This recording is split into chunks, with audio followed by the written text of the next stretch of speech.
Today's video, goals that I had when I was 30 that have stood the test of time.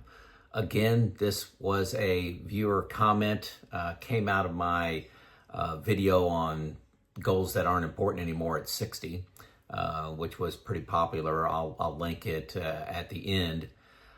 This was actually a fairly easy task for me because I actually had these written down. So not exactly at 30, but I went through some training classes when I was 28 and 32 that I just combined these. So don't get hung up on exactly 30, but basically 30 years ago. Okay, so these are in no particular order. There are 5 of them. Number 1, I wanted to be respected as a leader in manufacturing.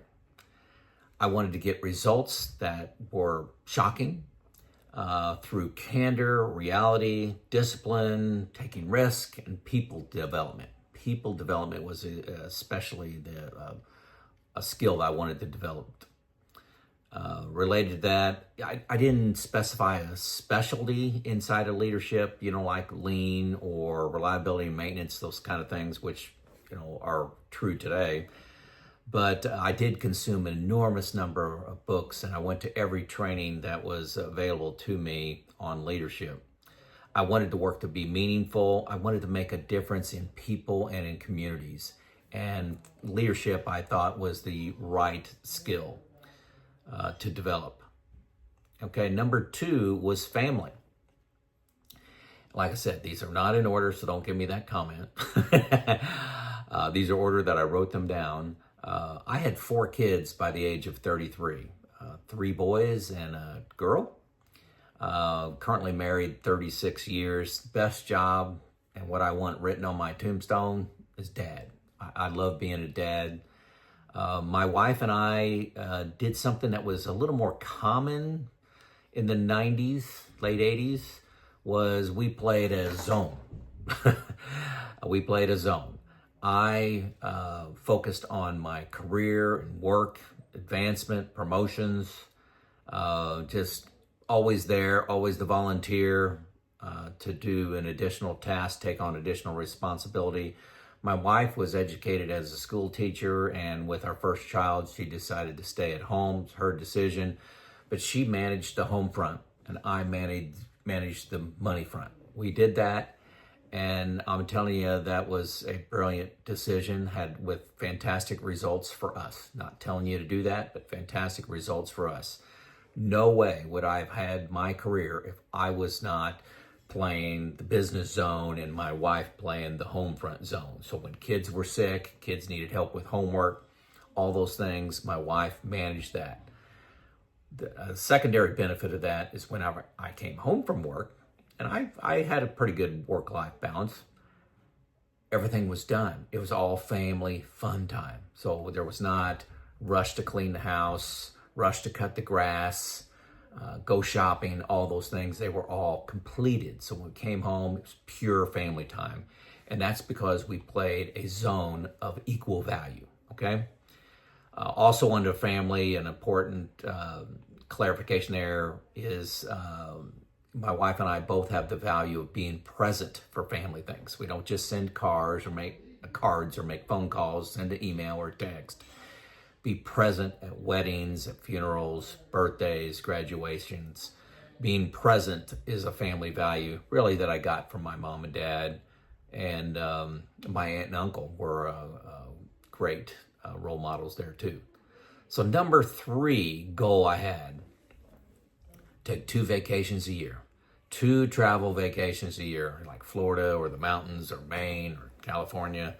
When I grew up, that's what we did. We took 2 vacations a year, and those were where the memories came from. Now, before you say, hey, here was a rich kid growing up, all those vacations we camped. So we had a pop-up camper. I think you know what that is. And we never went out to eat. So we went to the grocery store, made all of our food around the campfire inside the camper. No air conditioning, no heating inside this camper. So we traveled the United States in a camper, did not go out to eat. We'd go on a vacation and spend $80, including gas. But my siblings and I, we were forced to be together. We developed great relationships to get along with each other, which continues today. So I think vacations are an important part of my childhood and what I wanted to pass on to my children. Number 4, I wanted to retire at the age of 55.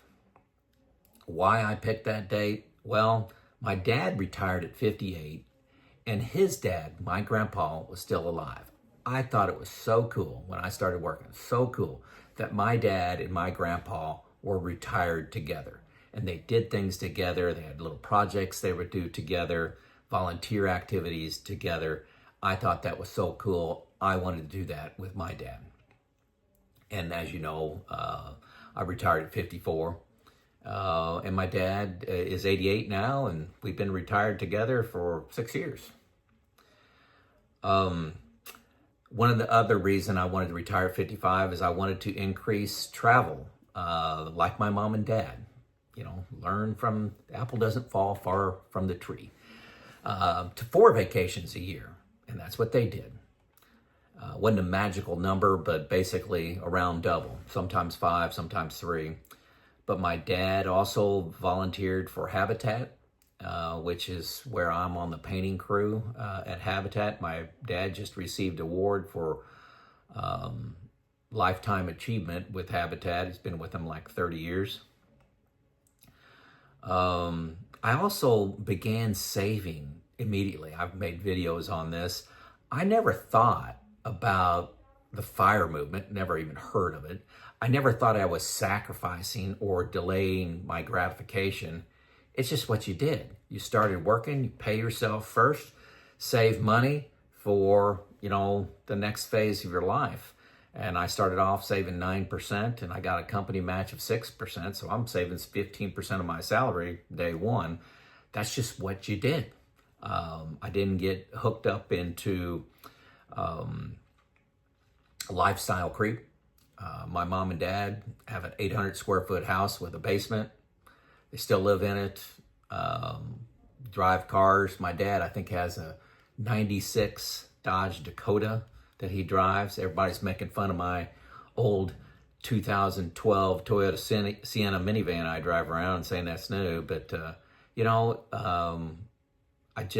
I grew up that way to save. So I thought 55 on my models as an engineer, you do models, said I should be able to retire at 55. Number 5, the 5th and last goal that I had was continue to develop my faith. Now I have to say this is, I don't give myself a passing grade on this one. My goal was to do 1 retreat a year, and I'm probably doing 1 retreat every 5 years. I do watch a lot of video content. I love Bishop Barron's out there. I attend a handful of retreats, but it's probably close to 1 every 4 or every 5 years. And this video has got me thinking about that.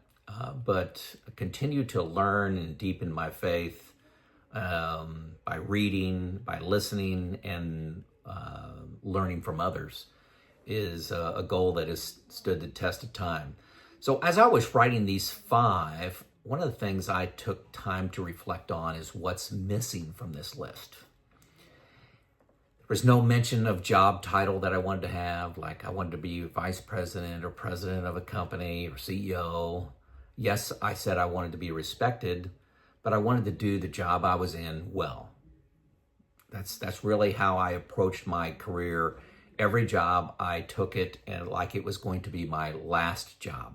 I did end up getting, several promotions, but that wasn't my game. That wasn't what I was trying to do. I was trying to do a great job at my current task that I was assigned. There was no mention of net worth milestone. I didn't say I wanted to accumulate $1 million by the time I was 50. I didn't have any of that. No society status. Notice there's no mention of stuff. No cars, no house, toys, boats, second home. None of that stuff was mentioned at all. And also there was no mention of friendships in this list that I had, which I found that curious, interesting. This has grown in importance as I aged. I've got several close friends now that would do anything for me, and I would do anything for them, but it wasn't listed in my top 5 goals that I put together at an early age. So I thought that was interesting. So what goals did you have? Sorry about that. What goals did you have when you were around 30 that have stood the test of time? You still hang on to those and pursue those in your 50s, 60s, and maybe even 70s. Get a conversation going in the comments. I'd love to see what you got. It's Joe out.